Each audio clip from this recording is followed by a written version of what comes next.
Assalamualaikum warahmatullahi wabarakatuh. Waalaikumsalam. Ada Kang Isa. Alhamdulillahirabbil alamin wassalatu wassalamu ala asrofil anbiya'i wal mursalin ala sayyidina Muhammadin wa ala alihi wa ashabihi ajmain. Wala haula wala quwata illa billahil aliyyil azim. Al Mukarram Gus Baha ingkang kita muliakan, Bapak Rektor, Bapak Wakil Rektor, para direktur dari Universitas Gadjah Mada yang menyertai rombongan Pak Rektor, Bapak Ibu, saudara-saudara semuanya, alhamdulillahirabbil alamin. Sore hari ini kita berkesempatan mendapatkan kesempatan yang sangat langka untuk sowan pada Gus Baha dan mendengar tausiah-tausiah dari beliau. Meskipun tadi kita karena agak tersesat terlalu mengimani Google, jadi kita datang agak telat, tapi ini barokahnya justru sepertinya pertemuannya bisa lebih lama. Jadi kalau kita tadi tepat waktu mungkin maghrib sudah selesai. Dan, alhamdulillah ini justru karena kita telat, tapi insya Allah kita ikhlas, kita mendapatkan yang lebih. Alhamdulillahirabbil alamin. Salawat dan salam semoga senantiasa tercurah kepada Rasulullah SAW. Bapak dan Ibu sekalian, hari ini acaranya memang silaturahmi dengan Gus Baha. Nanti Bapak Rektor juga akan menyampaikan beberapa hal, mungkin juga Bapak Wakil Rektor. Tetapi pertama-tama kami semuanya sebagai rombongan dari Universitas Gadjah Mada sekali lagi mengucapkan terima kasih kepada Gus Baha. Mudah-mudahan silaturahmi ini akan terus berjalan, membawa manfaat dan barokah untuk kita semuanya. Dengan begitu mudah-mudahan Universitas Gadjah Mada dari jajaran kepemimpinan sampai mahasiswanya akan mendapatkan makin banyak barokah. Dan kegiatan kita di Universitas Gadjah Mada akan makin banyak manfaat yang luas. Saya kira sebagai mukadimah singkat dari saya demikian. Nanti mohon Bapak Rektor untuk menyampaikan beberapa hal. Setelah itu Bapak Paripurna sebagai Wakil Rektor. Mungkin setelah itu kita akan mendengarkan tausiah dari Al Mukarram Gus Baha. Monggo Pak Anung Mulyono selaku Pak Rektor, kalau persilakan. Alhamdulillah. Matur nuwun. Bismillahirrahmanirrahim. Assalamualaikum warahmatullahi wabarakatuh. Yang saya hormati Gus Baha beserta seluruh para pimpinan serta adik-adik para santri yang kami hormati Mas BR Kerjasama, Bu Dekan serta rombongan dari Universitas Gadjah Mada. Terima kasih sekali Gus Baha, kami bisa diterima di sini untuk bersilaturahmi dan tentu ini merupakan silaturahmi saya yang pertama. Kalau Pak Munjid itu sudah berkali-kali, Bu Dekan juga sudah berkali-kali begitu ya. Dan saya betul-betul merasakan hal yang luar biasa, kedamaian di sebuah tempat yang kaya akan ilmu ini. Mudah-mudahan kami bisa menimba ilmu dan tentu kedepannya UGM akan terus ingin juga mengembangkan ilmu-ilmu yang tidak hanya terkait dengan keilmuan duniawi, tetapi juga ilmu keagamaan yang tentunya akan mendukung juga nanti penguasaan ilmu-ilmu yang diperlukan di dunia ini.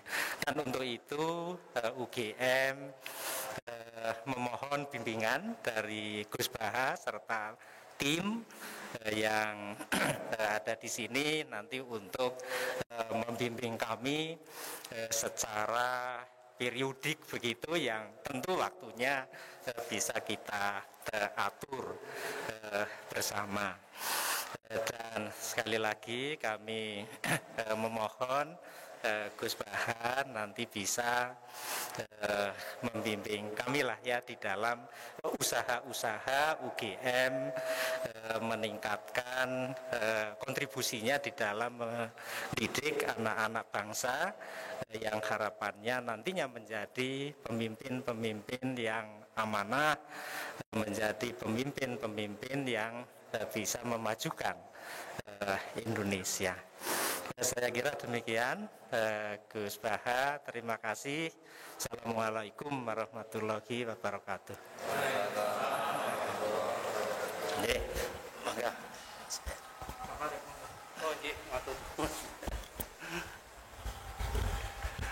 Assalamualaikum warahmatullahi wabarakatuh. Yang terhormat Gus Baha, Mas Rektor, Gus Fuad, Mbak Dekan Ova, Mbak Surastriana, dan semua santri yang ada di sini dan kawan-kawan, sahabat-sahabat. Pertama, kami ingin menyampaikan rasa hormat dan terima kasih Gus Baha sudah diterima. Ini adalah terus terang perjalanan panjang. Jadi diawali dari Gus Baha pernah rawuh ke Fakultas Kedokteran. Kehutanan dulu ya. Kehutanan, dan kemudian kami mencari ini gimana nih bisa connect ke Gus Baha itu. Alhamdulillah Gus Fuad pada waktu itu datang menyampaikan pesan Gus Baha kepada rektor dan kami. Kemudian kami berspekulasi Gus Baha karena kami didesak oleh teman-teman kagama gitu. Saya non sewu tadi agak sombong dengan teman kagama bahwa saya sudah merasa dekat dengan Gus Baha dan UGM akan mengundang Gus Baha gitu. Jadi teman-teman kagama itu kemudian sudah menentukan hari, tanggal, gitu, lalu ditulis Gus Baha, saya deg-degan, dikasih tanda gitu dalam konfirmasi, mati aku gitu. Nah, kemudian saya pikir-pikir, nah ini ternyata kami mendengar ada hubungan khusus antara Gus Baha dengan Romonda dari Prof. Ova gitu. Nah, ini saya menggunakan senjata rahasia gitu. Saya WA Prof. Ova, Mbak Ova nyuwun tulung, kita pakai dua jurusan. Saya WA Gus Fuad, panjenengan juga WA, syukur-syukur bisa langsung ke Gus Baha. Siap gitu.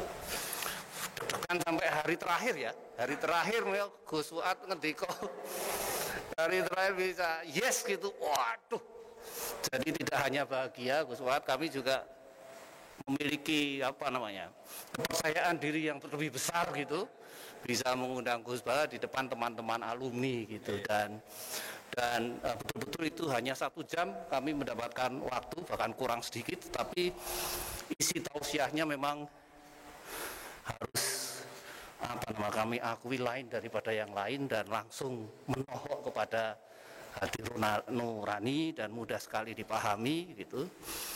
Dan ini saya juga buka rahasia lagi Gus Baha, kemarin saya ketemu dengan Dirut dan Direktur Pertamina Geothermal Energy gitu.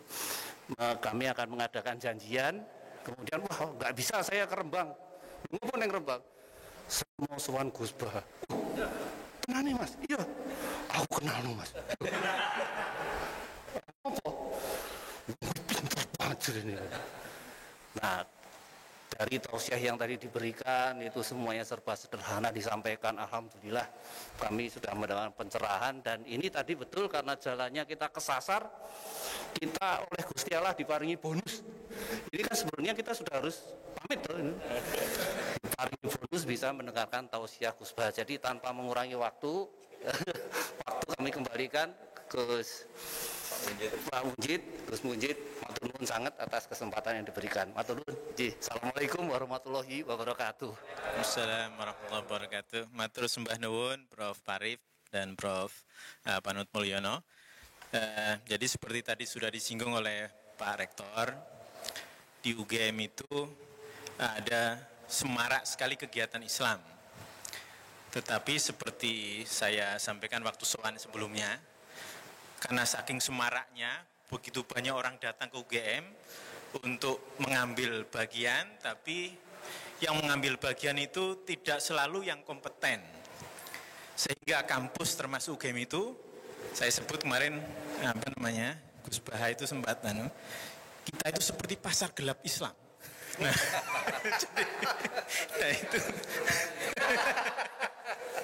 jadi karena itu nyambung dengan apa yang disampaikan Gus Baha, bahwa belajar agama itu bahaya kalau tidak ada gurunya. Nah, sekaligus kami datang silaturahmi, sekaligus sebagai upaya untuk kami berguru kepada Gus Baha, dan kami sangat berharap mudah-mudahan di waktu yang akan datang nanti panjenengan punya waktu kerso untuk menjadi guru bagi para dosen dan para mahasiswa di Universitas Gadjah Mada, sehingga diharapkan ya ada acara yang lebih istiqomah gitu, entah nanti kalau masih pandemi ya virtual, tetapi setelah ini selesai mudah-mudahan nanti kerso rawuh setiap berapa bulan sekali atau setiap bulan alhamdulillah sekali. Jadi nah ini mudah-mudahan menjadi muqaddimah bagi kita semuanya. Monggo kita sekarang dengarkan tausiah dari Gus Baha yang kita hormati. Mudah-mudahan kita semua akan bisa memetik pelajaran. Monggo Gus Baha. Alhamdulillah. Assalamualaikum warahmatullahi wabarakatuh. Bismillahirrahmanirrahim. Alhamdulillahirabbil alamin wassalatu wassalamu ala asyrofil mursalin sayyidina Muhammadin wa ala alihi washabihi ajmain, amma ba'du. Yang sangat saya hormati Bapak Rektor UGM, juga Wakil Rektor Bu Aufa, semua ya, yang megang otoritas agama di UGM, Pak Munjid. Pasarnya insya Allah tambah hari tambah tidak gelap. Itu istilah beliau, bukan istilah saya. Saya akan cerita dua hal, yang satu terkait tauhid, yang kedua masalah hukum sosial. Tentu yang pertama itu masalah tauhid. Jadi saya cerita, ini hadis sahih, saya ulang lagi, ini hadis sahih. Ketika para malaikat merasa imannya lebih kuat karena melihat aras langsung, melihat surga langsung, melihat neraka langsung secara langsung, ternyata oleh Allah, kata Allah, sungguh mengagumkan imannya para manusia. Kenapa ya Rabbi, kenapa ya Allah? Karena tidak melihat aras langsung, tidak melihat surga neraka, tapi percaya. Itu kan luar biasa. Enggak tahu tapi percaya. Dalam hal iman Pak Rektor itu memang agak unik. Enggak ilmiah itu kadang lebih benar. Jadi enggak ilmiah itu kadang lebih benar dalam hal iman. Dulu Imam Syafi'i punya guru Imam Malik, itu diberi satu analogi. Kamu punya dua pesuruh atau pembantu, atau kalau dulu masih era perbudakan ya budak. Memang harus disesuaikan zaman. Dulu bahasanya Mang Abdun, Abdun itu hamba sahaya, dulu masih ada. Terus si yang budak ini dikasih perintah, batu besar itu angkat. Yang satu langsung ngangkat, terus yang satu tanya, memangnya kenapa diangkat? Terus kata yang nyuruh, fa inna tahtaha dzaban, karena di bawahnya ada emas. Terus si Imam Malik atau gurunya ini cerita ulama, kamu seneng mana, sama yang langsung ngangkat gak tanya, sama yang tanya gitu. Di bab ilmiah bagus yang tanya karena ilmiah, tapi di bab loyalitas bagus yang nggak tanya. Kalau disuruh ya laksanakan saja, tidak usah tanya. Jadi agama itu butuh loyalitas, tapi apa butuh ilmiah apa enggak? Karena kalau ilmiah terlalu ilmiah itu lama-lama kalau disuruh lagi, memangnya kenapa? Ya karena di bawahnya ada emas. Kalau tidak ada emas terus tidak mau. Pertanyaannya, ketika tidak mau dengan alasan rasional itu mengurangi loyalitas apa enggak? Tetap mengurangi loyalitas. Wong disuruh kok tidak mau, meskipun perintah ini tidak penting. Misalnya gelas saya di samping kanan saya, terus bilang ke anak saya, Dek tolong pindah ke kiri. Kan nggak penting-penting banget. Tapi tetap saja kalau nggak nurut saya gelo itu, saya mangkel ya, karena disuruh kok tidak mau gitu. Nah, beragama itu seperti itu. Imtisalul awamir itu loyal pada perintahnya Allah Ta'ala, baik saat kita tahu alasannya maupun tidak tahu. Jadi kadang-kadang tahu ini masalah, kadang tahu itu masalah. Nah, kemudian itu disebut iman. Iman itu percaya sama ketentuan Allah Ta'ala. Makanya saya sering didatangi beberapa orang, Gus saya ikut training sholat khusyuk, dan saya tambah khusyuk sekarang karena tahu fungsinya rukuk begini, fungsinya sujud begini. Lama-lama sholat tuh kayak senam yoga, karena semua fungsinya itu fisik, kesehatan itu. Tapi bagi yang nggak tahu malah pokoknya Allah nyuruh rukuk sujud itu pokoknya disuruh ya kita nurut saja, nggak penting tahu. Karena kalau terlalu tahu nanti fungsi senam ini, fungsi sholat tuh kayak senam. Kalau terlalu apa? Tahu. Nah, makanya ini kan ya kampus-kampus itu kan terkenal lembaga keilmuan. Jadi agama itu jangan terlalu dianalisis lah, nanti ribet. Karena nanti panjang gitu, nanti jadi panjang gitu. Karena kalau terlalu tahu itu jadi repot itu. Nah, tapi lagi-lagi agama itu tidak anti ilmu. Saya ulang lagi, tidak anti ilmu. Suatu saat ini ada di kitab. Anda boleh percaya boleh tidak, tapi ada di referensi kami. Singkat cerita, Allah itu memanggil ulama, namanya Imam Amudi. Imam Amudi itu guru matematika, jadi dia ulama besar, tapi dia guru matematika. Ya agak aneh, imam besar tapi dia guru matematika. Terus ketika beliau ketemu Allah, wafat itu, sama Allah disuruh ngajar malaikat. Jadi bukan sekedar ngajar di UGM, ngajar para malaikat. Maka saya cita-cita bersasar itu jadi guru malaikat. Ya bukan malaikat yang papan atas kayak Jibril, Mikail, pokoknya malaikat lah. Yang biasa lah. Imam Amudi itu disuruh ngajar para malaikat. Ini penting bagi kampus-kampus keilmuan kayak UGM, UII, semua kampus-kampus Indonesia lah. Malaikat sempat tersinggung, kenapa saya diajarin manusia tentang iman, wong kita tahu surga, tahu neraka, bahkan kita dekat aras, dekat alam langit lah, alam malakut.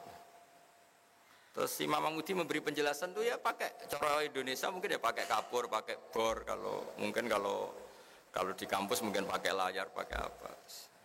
Kenapa kamu punya iman sekuat imannya malaikat?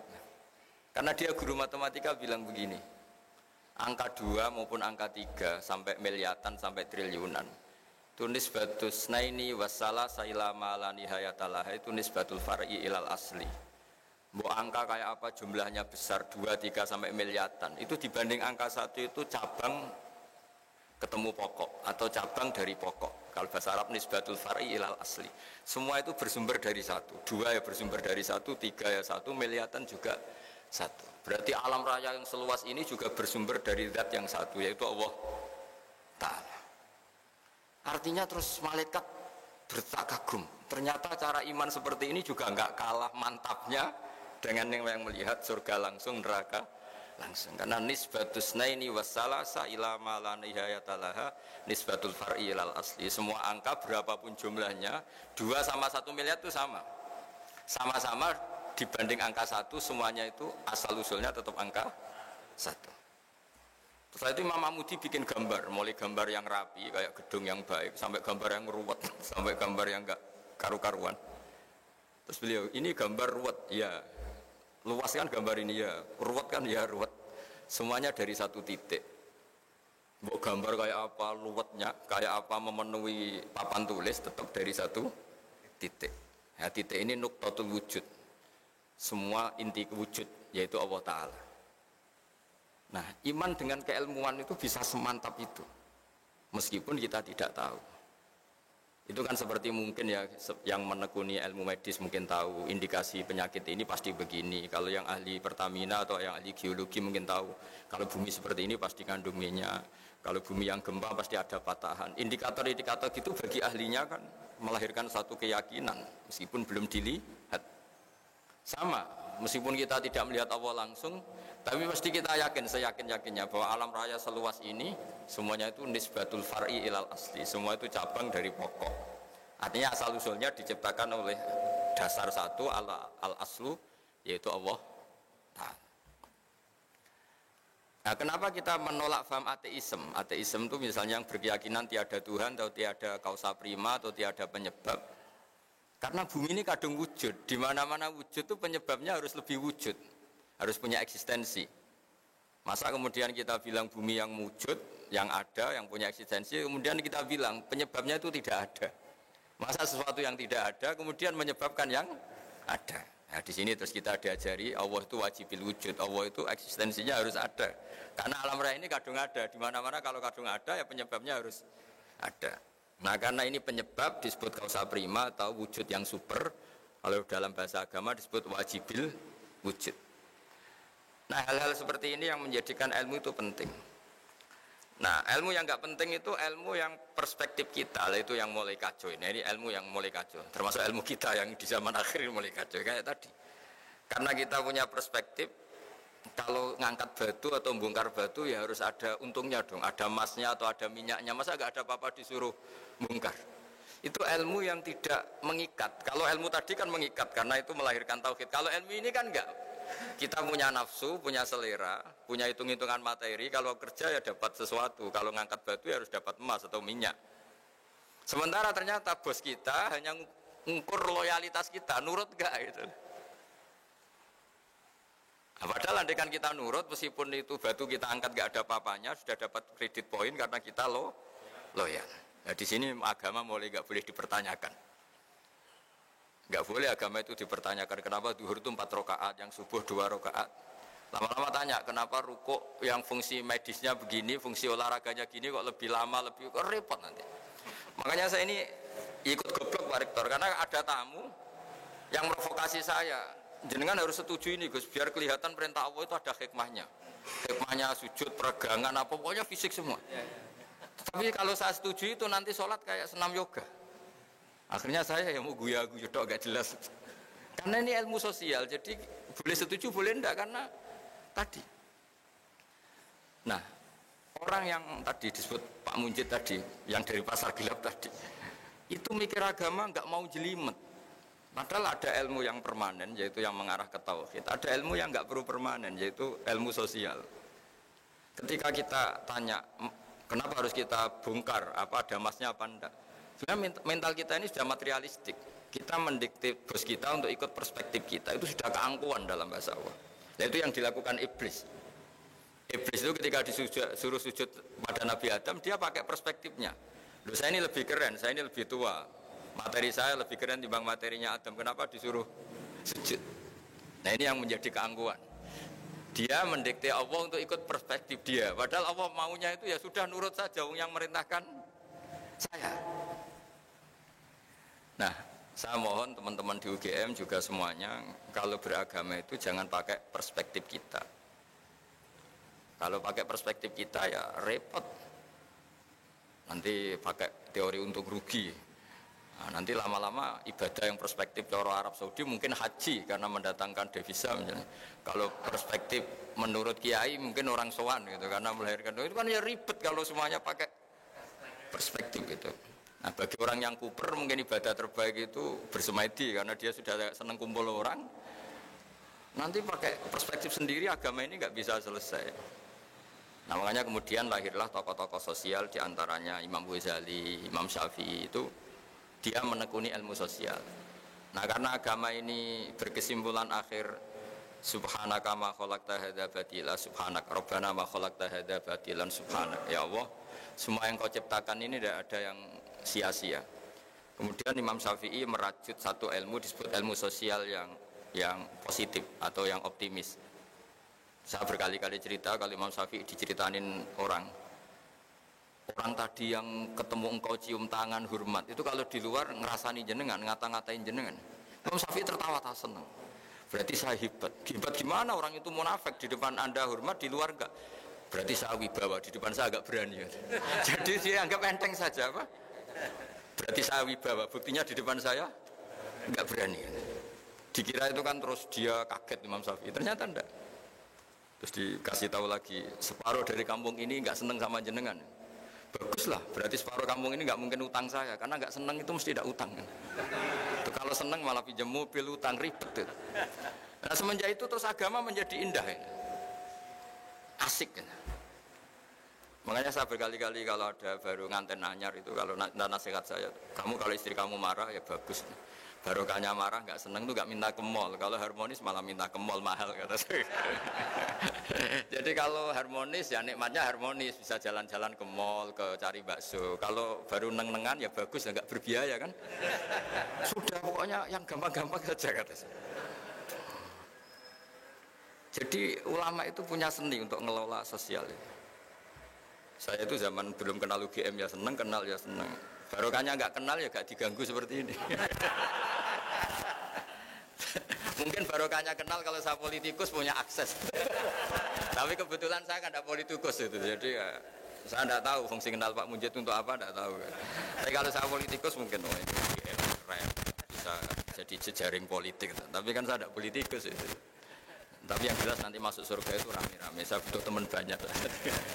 Kalau di surga sepi juga agak enak lah jadi teman. Nah, ilmu sosial ini juga yang nanti saya baca di antara tulisan saya supaya tahu, kita semua tahu kalau ilmu sosial itu pakemnya enggak jelas itu karena memang ukurannya beda-beda.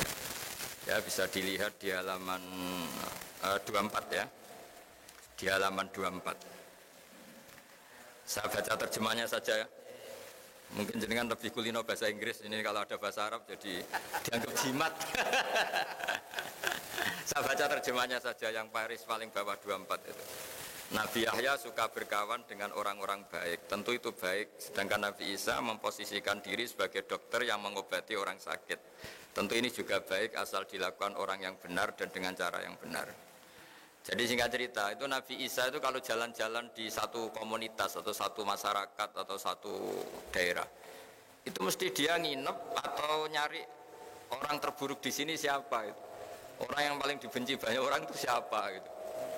Kalau Nabi Yahya enggak tanya, orang paling baik di sini siapa? Yang Nabi Yahya bermalam di tempat orang baik, yang Nabi Isa suka berkawan yang kurang-kurang baik gitu. Singkatnya dua nabi ini kan sezaman, Nabi Yahya dan Isa. Terus akhirnya ditanya sama Nabi Yahya, kenapa kamu suka berkawan orang-orang enggak baik? Terus ana tabibun, saya ini nabi, jadi seperti dokter, di mana-mana dokter yang ngobati yang sakit. Artinya kalau nabi kiai itu kan dokter peradaban, dokter sosial, dokter moral. Jadi itu kan ukurannya enggak jelas. Kalau kita bertawan orang baik, potensinya itu coro Jawa tahsilul hasil nguyai segoro. Wong wis sehat kok didatangin dokter untuk apa? Wong sudah baik kok didatangkan kiai untuk apa? Corong Jawa itu nguyai segoro. Tapi berkawan orang jelek, ya potensinya memang mengobati, tapi ya potensi katut. Karena ya iman pas-pasan. Jadi kan, tapi itu kan satu ilmu bahwa kalau kita ingin mengentas kejahatan atau mengentas kebodohan, mau tidak mau harus mau bersosialisasi kan. Makanya saya sering ketemu banyak kiai kalau ditanya, Gus berteman orang jelek itu gimana? Haram kata saya.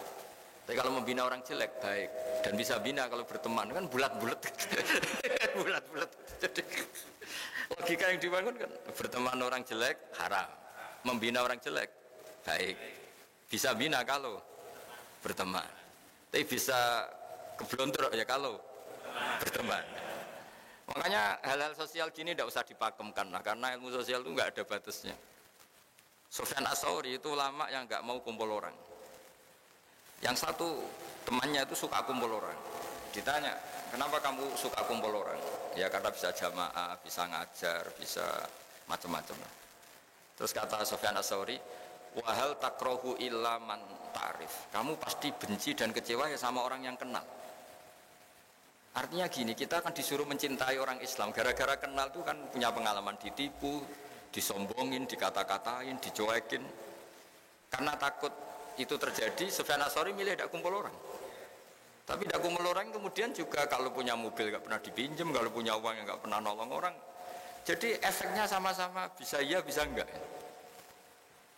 Itu nggak ada batasannya. Saya termasuk kiai yang jarang pergi sama istri, karena ya pikiran saya sederhana, di rumah ketemu, masa di perjalanan ketemu, itu kan bisa bosen itu. Tapi ada yang sama istrinya pergi bareng terus, karena selain nemani juga sambil ngawasi. Gitu. Itu kan batasan sosial itu nggak jelas. Jadi apa ya?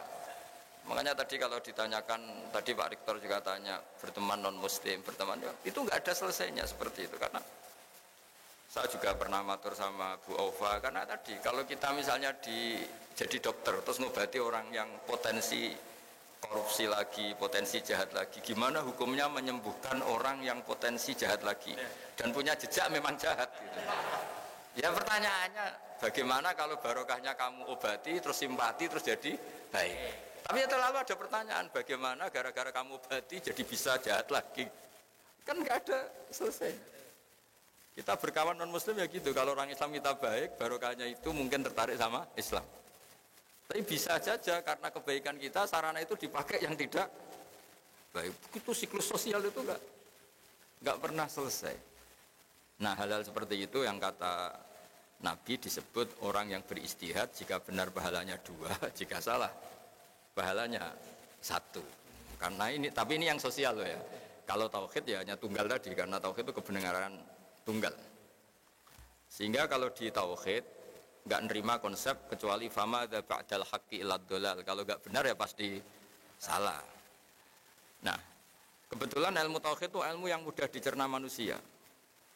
Nah, disinilah kenapa Allah itu tetap saja ngendikan inna dina indallahil Islam. Karena setelah Imam Amudi tadi mencontohkan pentingnya iman sama al-wahidul ahadus somad, zat yang tunggal, yang satu, yang esa, entahlah terjemahnya al-wahid itu karena diterjemah Indonesia itu nanti padanan Arabnya kadang tidak pas, makanya sering ngeluh saya dengan Profesor Zaini, Pak Kures itu kadang ngeluh karena terjemahan Arab itu tidak mudah diterjemahkan Indonesia.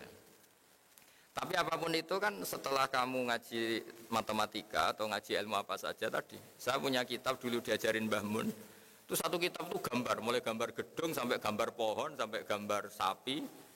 Ternyata itu hanya untuk menjelaskan apapun ruwetnya gambar ini dimulai satu titik. Apapun alam raya seluas ini ada Mars, ada Jupiter, ada apa saja ya dimulai dari satu titik, yaitu nuqtatil wujud, yaitu wujudnya Allah Subhanahu. Angka sampai miliar triliun ya sama, dimulai dari angka 1. Nah, kita untuk memantapkan tauhid itu udah harus sampai nyun sewu ketemu Allah atau melihat surga langsung, neraka langsung. Dengan kekuatan akal kita ini sudah cukup. Makanya agama ini li qaumi yaqilun, li qaumi yatafakkarun, bagi yang mau berpikir. Nah, ini yang kebenaran hakiki. Tapi kalau kebenaran sosial tadi itu enggak jelas. Makanya saya kalau guyon, dan itu guyon yang ilmiah, itu ada orang itu perempuan jelek, saya berkali-kali cerita itu jelek, miskin lagi. Terus sowan sama suaminya ke saya, Gus doain saya jadi orang kaya. Tak guyonin itu. Nanti kalau suami jenengan kaya, pertama yang dievaluasi itu rumahnya diganti jadi bagus. Mobilnya jadi ganti. Lama-lama yang dievaluasi jenengan. Rumah sudah bagus, mobil bagus, tapi istrinya ini yang enggak layak gitu. Akhirnya terus bagus miskin aja gitu. Artinya ketika kita nganggap kekayaan itu berkah, ternyata enggak kan? Orang yang mulai berpikir macam-macam kan ya karena mapan itu. Yang dievaluasi kan rumah selesai, mobil selesai. Lama-lama yang dievaluasi apa? Istri. Nanti kalau yang istri yang kaya yang dievaluasi suami. Nah, artinya kamu tidak bisa bilang kalau kaya lebih enak timbang miskin atau miskin lebih enak timbang kaya, tidak juga. Ilmu sosial itu, saya pernah ketemu kiai, tak anggap alim lah. Tanya saya, Gus, negara yang hebat itu ya negara yang maju, yang kayak Amerika, kayak Eropa. Terus tak tanya, negara dengan banyak urusan, dengan yang tidak banyak urusan, kalau kamu jadi presiden suka mana? Suka yang enggak banyak urusan. Karena kalau negara besar itu banyak urusan. Akhirnya terus dia mikir, ternyata hukum sosial itu enggak. Ya enggak itu. Ya enggak jelas ya. Saya kalau punya mobil 2, kan ngurusi mobil 2, mendingan enggak punya 1 kan? Mendingan enggak punya, enggak ada yang diurus. Tapi kalau pertanyaan dibalik, tapi enggak ada yang dipakai. Tapi kalau punya mobil banyak, hebat mana manusia yang diperbudak mobil sama yang enggak, bagus yang enggak. Caranya gimana? Yang enggak punya mobil. Tapi kalau dibalik tanyanya, hebat mana manusia yang punya sarana sama enggak, bagus yang punya sarana. Jadi ilmu sosial itu boleh bolak-balik. Nah, di sini terus tak teruskan lagi, mungkin ada beda halaman tentang menghadapi orang-orang yang salah. Orang-orang yang salah. Ini ada di hadis sahih, diriwayatkan bahkan di halaman 26 ya. Halaman 26. Ini juga masih seputar teori ilmu sosial. Ini hadis diriwayatkan oleh Imam Bukhari, Imam Muslim, Nasai. Terjemahnya di halaman 27. Ada seorang alim soleh berderma kepada zaniyah, semacam orang nakal ya. Tentu jadi gunjingan yang tidak sedap. Hari berikutnya berderma lagi kepada pencuri, tentu memantik gunjingan lagi. Berikutnya berderma lagi kepada orang kaya, tentu ini pun dikritik banyak orang. Orang alim tadi tetap memuji Allah dan menyerahkan urusannya kepadanya. Namun secara ilmiah, si alim ini memberi argumentasi bahwa sedekahnya kepada zania agar tidak melakukan zina lagi, kepada pencuri agar tidak mencuri lagi, kepada yang kaya agar mau niru kebaikan sedekah. Jadi misalnya gini, orang sampai menjual diri kan karena nyari uang. Terus si orang alim tadi, udah kamu tak kasih uang, tapi tidak usah melakukan itu. Orang ingin nyuri kan juga karena nyari uang, udah kamu tak kasih uang, tapi tidak usah mencuri lagi. Artinya gini, hukum sosial itu gimana itu kan, masa misalnya kalau sampean ustadz masih amati terus ngasih orang gitu kan dianggap order kan ya resiko kan. Tapi barokahnya ngasih mungkin terus orang itu simpati sama ustadz ingin tobat. Itu kan nggak pernah ada ukurannya. Tapi nggak usah dicoba, kalau dicoba jangan-jangan memang ingin mau makai kan ya ribet. Artinya ini cerita loh, ini diceritakan, diriwayatkan oleh Imam Bukhari. Karena ilmu sosial itu ukurannya kan, ya sudah nggak usah diputuskan, namanya sesuatu yang sosial itu nggak usah dipakemkan. Makanya saya kemarin yang pas ngaji sama Kagama, saya berteman Pak Rektor ini baik apa enggak ya tidak tahu. Bisa saja tidak baik, karena kenal Rektor UGM kan bisa saya sombong, keren. Wah kalau menyebabkan sombong kayaknya ini tidak baik, saya kenal Rektor kan. Tapi kalau menyebabkan kebaikan yang lebih masif, lebih besar kayaknya baik. Ya tapi ini ilmu sosial, jadi dilihat saja perilaku saya berikutnya. Barang kenal rektor atau kampus yang nggak maju nyepelekan, karena mentang-mentang kenal rektor UGM, berarti kenal ini yang tidak baik. Tapi barokahnya kenal, kemudian kurangi pasar gelap tadi ya. Mungkin jadi baik. Jadi ilmu sosial kira-kira seperti itu. Saya sering kenal menteri ya dekat kadang-kadang. Ya saya sering bilang ke istri saya dikatakan syukur ya syukur karena bisa melakukan kebaikan lebih masif, lebih general ya, lebih banyak. Tapi saya sebagai manusia jangan-jangan menjadi sombong karena kenal pejabat. Nah kira-kira perasaannya kiai orang baik ngadepi ilmu sosial itu seperti itu. Jadi nggak perlu ada jawabannya Pak Rektor kalau masalah ilmu apa? Sosial tadi. Baik kita dengan sesama orang baik maupun sama orang nggak baik. Sesama non-muslim itu ukurannya hubungannya kita dengan Allah Ta'ala. Makanya ketika Rasulullah masih sugeng, masih hidup, itu Bu Ofa, ada sahabat disuruh tabi'in itu generasi setelah sahabat. Sifli wajah Rasulillah, tolong beritahu saya kayak apa wajahnya Nabi. Itu sahabat ini nangis. Kenapa engkau nangis? Saya tidak pernah lihat wajahnya Nabi. Loh Anda kan sahabat, iya berpuluh-puluh tahun saya dari Nabi, saya tidak lihat wajahnya. Ada yang ditanya langsung cerita. Wajahnya gini, gantengnya begini, senyumnya gini. Terus ditanya, kenapa kamu enggak melihat wajahnya Nabi yang Anda sahabat? Saya tuh saking hormatnya, jadi tidak berani melihat. Yang satu saking senengnya saya melihat terus, jadi yang satu bisa sama-sama niat hormat, tapi cara perilakunya beda. Nah, contoh kedua ini agak menyinggung Anda, tapi semoga agak tersinggung. Ada sahabat yang enggak pernah sowan Nabi, jadi kalau jamaah sering dia makmum Nabi, dia enggak pernah sowan. Kenapa ya? Takut.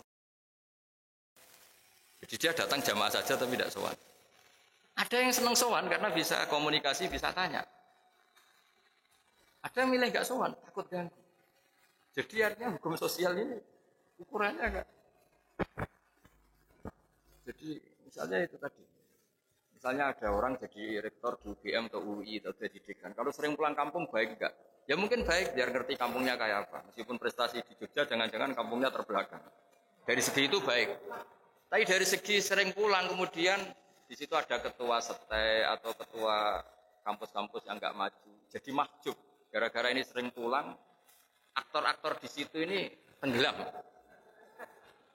Baik enggak sering pulang lah kira-kira gitu. Karena kalau sering pulang, lakon-lakon di situ bintangnya jadi tenggelam. Sampai-sampai kamu situ mau nunggu apa saja keputusannya, nunggu Pak Rektor pulang, Pak Dekan pulang, profesornya. Ini kan penggoblokan massal ini karena urusan gitu aja kok nunggu. Tapi kalau nggak pernah pulang juga orang komplain. Wah mentang-mentang jadi orang besar lupa kampung. Itu kan nggak ada. Nah di sini kenapa semua nabi itu diajarkan dan disuruh mengajarkan tauhid, semuanya tunggal mulai Nabi Adam sampai Rasulullah SAW. Tapi syariat sosialnya beda. Ya kira-kira logikanya gitu. Karena nggak ada batasannya. Gaya sosialnya kan beda. Ya saya sering menyontohkan, mungkin ibu-ibu ini agak tersinggung. Kalau dibalik Nabi Sulaiman itu istrinya banyak, Nabi Dawud ya banyak. Nabi Ibrahim hanya 2, Nabi Musa yang terkenal 1. Kalau dibalik, perempuan itu kaum lemah. Nolong orang 1 baik. Kalau 2 ya mestinya lebih baik.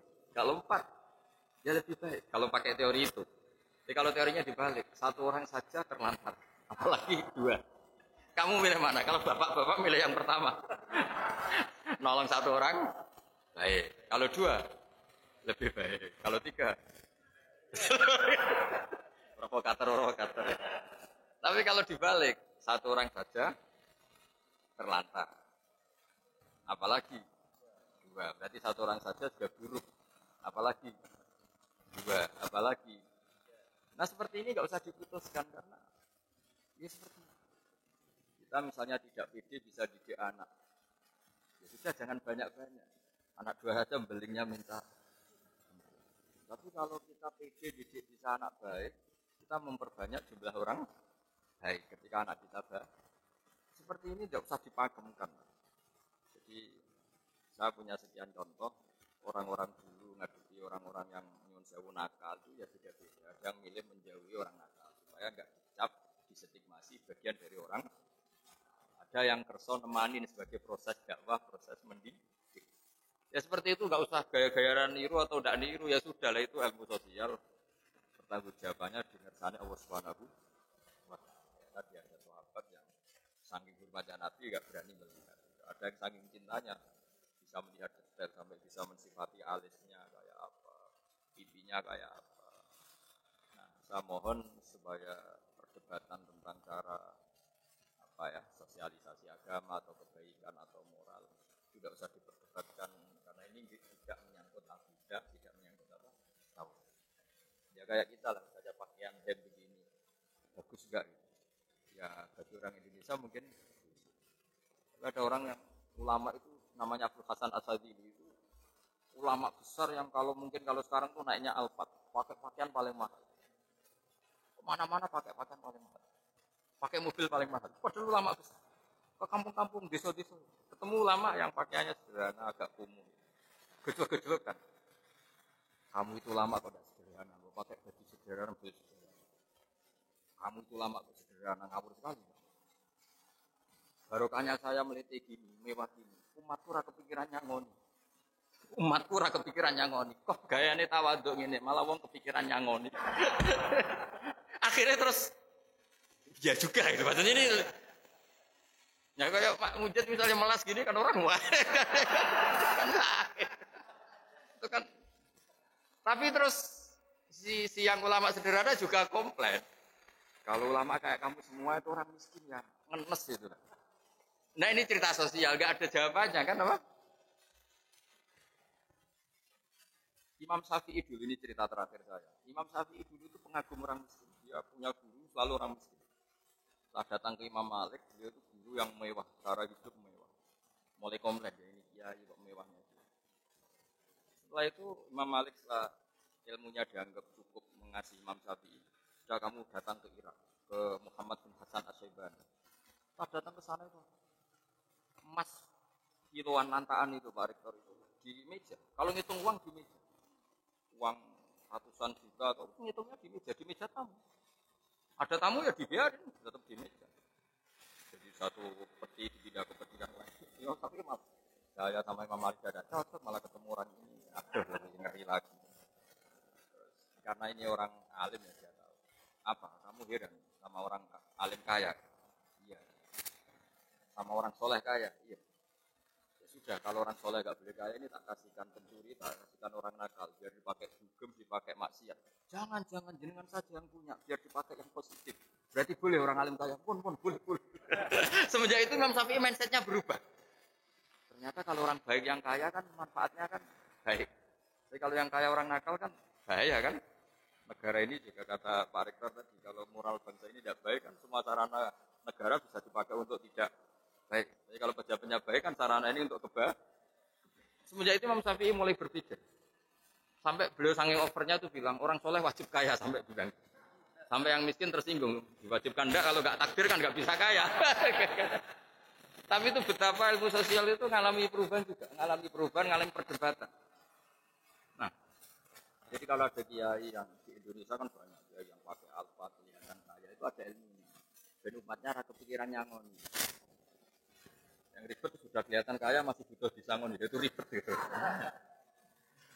Tapi ini kan sosial ya, jadi nggak ada batasannya. Jadi yang terkenal ya Abu Hasan Asyadili yang di Indonesia disebut oleh Bapak Syadili. Itu terkenal sekali penampilannya. Akhirnya terus dua ulama ini betul-betulkan. Kamu berpenampilan sederhana, tapi bikin umat kamu merasa harus nyangon kamu. Bagus di tawaduk, tapi tidak bagus di mari umat mikir kue. Kamu yang kelihatan kaya, ini bagus di umat gak kepikiran nyangoni, tapi umat ngenes berkorok dia juga ngono. Nah setelah itu ya selesai. Artinya selesai itu ya dianggap ilmu sosial yang monggo saja lah ini ranah sosial, kamu boleh apa saja yang penting bertanggung jawab mengersani Allah Subhanahu. Jadi saya sendiri sebagai kiai juga pernah kepikiran kalau ngaji itu serius. Tapi bapak itu pernah bilang gini, Kak, coba nak jadi kiai nak ngaji guyon aja. Kenapa Pak? Umat terus kakean utang, terus sumpek. Wes sumpek bareng ngaji, kok sumpek nomeneh. Kata bapak saya gitu. Jadi ya sudah gitu. Itu kan urusan manhaj. Ya kiai yang kalau ngaji itu serius. Ya, mungkin takut ilmu agama itu jadi guyon. Ini monggo lah, ini kan apa ranah sosial. Semuanya enggak ada batasannya. Itu sirinya, rahasianya kenapa dari sekian Nabi, mulai Nabi Adam sampai Rasulullah itu beda-beda manhaj sosialnya. Tapi kalau tauhid itu tunggal, karena ilmu tauhid itu kayak eksak, kayak ilmu pasti. Jadi angka 2, 1 triliun, 1 miliar itu sama. Semuanya cabang dari angka. Gambar yang ruwet maupun tidak ruwet tetap dari satu titik. Makanya satu keniscayaan, berkeyakinan, Allahu ahad, Allahu. Itu enggak tauhid namanya. Tapi kalau sosial pendekatan tadi. Jadi istri yang dimanja itu bagus ya, ya bagus supaya loyal sama suami. Kalau kelamaan dimanja itu artinya kebutuhannya materi. Lama-lama materi Anda tidak cukup. Tapi kalau milih dijak tirakat, ya bisa saja minggat karena tidak melarat terus. Itu kan enggak jelas. Dimanja ya potensi minggat karena kebutuhannya terus besar. Dijak tirakat ya potensi minggat karena enggak betah. Terus ya rumusnya kan nggak jelas akhirnya. Ya sudah nggak usah punya rumus, pokoknya ilmu sosial itu nggak usah rumus ya tadi. Kalau Anda rektor, saya misalnya kecelok kiai besar sering datang ke kampung-kampung, itu kan menenggelamkan kiai kampung, kan kasihan. Kalau ada toko-toko Indomaret atau Alfamart di kampung-kampung kan kasihan toko-toko yang di. Tapi kalau pertanyaan dibalik, orang kampung juga berhak dapat toko yang misalnya bersih, ber-AC. Kalau dibalik itu gimana ya? Ya ada toko steril, bersih. Kalau pertanyaan dibalik, berhakkah orang kampung dapat toko yang baik dan bersih? Jawabannya, yang bisa ngadakan itu ya toko-toko yang besar. Tapi kalau dibalik, bolehkah toko-toko kecil dimatikan yang besar? Tidak boleh. Bolehkah tokoh besar berkunjung di kampung? Bolehkah tokoh besar memahjubkan yang kecil? Enggak boleh. Jadi jenengan jangan sering pulang kampung. Nanti kasihan apa? Ya, terus kalau matur nuwun rawuh jenengan tadi jelas niki guyon tapi serius atau serius tapi guyon. Tapi bahwa ngaji itu harus sering mendengar. Ya, harus sering mendengar. Saya berkali-kali cerita Nabi Ibrahim itu Khalilur Rahman, kekasihnya Allah. Suatu saat mau dibunuh, dimatikan, waktunya sudah habis. Israel datang. Ya Ibrahim, Khalilur Rahman, kau kekasihnya Allah, hari ini harus meninggal. Karena malaikat itu lugu dibantah sama Nabi Ibrahim. Wahal ra'aita khalilan yumitu khalilah. Masa ada kekasih membunuh yang dikasihi? Saya ini kekasih Allah. Ada pacar membunuh yang dipacarin pas masih cinta. Ya enggak ada kata. Mesti kamu keliru, salah perintah. Akhirnya Israel lamatur, ya Allah, logika yang dibangun Ibrahim, masa kekasih bunuh yang di. Logika itu masuk akal. Israel yang malaikat saja nerima. Padahal biasanya malaikat kan nggak mau nerima logika. Karena terlalu masuk akal. Setelah ketemu Allah ya namanya Allah kan pinter banget. Raja Allah pinter banget. Bilang begini ke Ibrahim. Wahal ra'aita khalilan yakrahu ayyalqa khalila. Ada kekasih yang enggak siap ketemu yang dikasih. Ya, apa ada kekasih yang enggak siap ketemu yang dikasih? Hanya kalau meninggal kan ketemu Allah. Ya juga katanya. Gua kembali lagi. Tapi kata Allah begini, apa ada kekasih yang enggak siap ketemu yang dikasih? Ibrahim, oh ya gitu ya, sekarang aja sekarang. Terus akhirnya mau meninggal. Nah bayangkan kalau ilmu seperti ini orang dengar hanya sepihak gitu. Akhirnya agama menjadi keras kan karena satu logika sosial dipakemkan seakan-akan paten. Itu yang kita tidak boleh ya, kalau logika sosial kayak monggo mawon, sementing kita bertanggung jawab di depan Allah Subhanahu wa taala. Saya kira demikian, mohon maaf. Assalamualaikum warahmatullahi wabarakatuh.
Dan ini yang membuat agama jadi ringan, jadi tidak kaku. Nah ini yang betul-betul kita butuhkan. Jadi kita perlu banyak mendengarkan tausiah dari ulama seperti beliau, sehingga kalau di kampus itu memang setelah subjektivitas itu betul, itu berbeda dengan yang disampaikan Gus Bahar. Semua orang lalu akhirnya, oh ya tergantung, oh ya relatif, gitu. Sehingga masing-masing orang jalan sendiri-sendiri. Nah, tapi kalau di dalam agama, seperti tadi juga disampaikan sebelum maghrib itu, semua akhirnya akan dikembalikan kepada niat. Pada niat kita, pada ekspektasi kita ikhlas apa enggak. Nah itu yang hilang di dalam ilmu sosial. Saya kira kita belajar banyak dari Gus Bahar, termasuk pada malam hari ini. Kadang-kadang kalau mendengar ceramah Gus Bahar itu, saya sampai berpikir begini, ini Gus Bahar itu lebih dari layak untuk diusulkan jadi doktor honoris causa. di UGM. Cuma saya mikir lagi, nah ini relativitas yang tadi diajarkan. Bahwa dari dulu kan, mohon maaf, nggak sekolah. Kalau beliau memang berminat untuk jadi dokter, sudah sekolah dari dulu. jadi kalau dari dulu sudah niat nggak sekolah itu dikasih pun ya mungkin nggak ada gunanya. Nah jadi terima kasih Gus Baha sudah memberikan tausiah kepada kita semuanya. Mudah-mudahan kita punya kesempatan lebih banyak lagi secara istiqomah, nanti kita bisa ngaji terus menerus sehingga ilmu agama kita itu ilmu yang jelas sanadnya, yang barokah, yang manfaat, yang tidak dipermainkan oleh pasar gelap tadi itu. Nah, mohon ini Bapak Rektor dan rombongan membawa juga sedikit oleh-oleh berupa mesin deteksi COVID Genos secara simbolik, mohon nanti diserahkan. Dan setelah itu mohon juga untuk dipimpin berdoa oleh Gus Baha supaya bukan cuma silaturahmi kita hari ini, tetapi seluruh proses yang kita ikuti di UGM, semoga proses belajar kita, manajemen di UGM dan semuanya akan barokah, akan manfaat fid dini wa dunya wal akhirah. Monggo Bapak Rektor untuk menyerahkan. Alhamdulillah. Ya.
Adina fika mutahabina fika mutabadilina fika mutanasirina fika waj'al ya Allah mu'akhotana hadhihi mu'akhotan fika laka fika yuzkaru biha ismuka wa yu'la kalimatuka al-ulya ya Allah. Allahumma ya ilahana ya ij'al himmatana fi hadidar ila kalimatika al-ulya la himmata lana ila dhalik warzuqna ya Allah tasbihaka wa tahmidaka wa takbiraka ya Allah wa'inna ala sidatil qawli wal fi'al wa aqimna ya Allah fi khidmati syariatikal qarra al-hanifiyati samhah lailuha kana hariha asy-syariah ya walal mahajjatil fayda aqimna ala dzalika fi dzalika wa ahyina ala dzalika wa amitna mutamassikina fi syahadatika ya la ilaha illallah muhammadur rasulullah sallallahu alaihi wasallam adrikna ya Allah fi alaika wa na'maika fi kulli harakatina wa sakanatina ya Allah adrikna daiban wa fi kulli hal fi alaika wa na'maika hatta natma'inna bika ya Allah la atimada lana illa fi haulika quwatik fa innahu la haula wala quwata illa billahil aliyyil azim rabbana atina fid dunya hasanah wa fil akhirati hasanah wa qina adzabannar sallallahu alaihi sayyidina Muhammad sallallahu alaihi wasallam subhana rabbika rabbil izzati amma yasifun wa salamun alal mursalin walhamdulillahi rabbil alamin sirrul fatiha.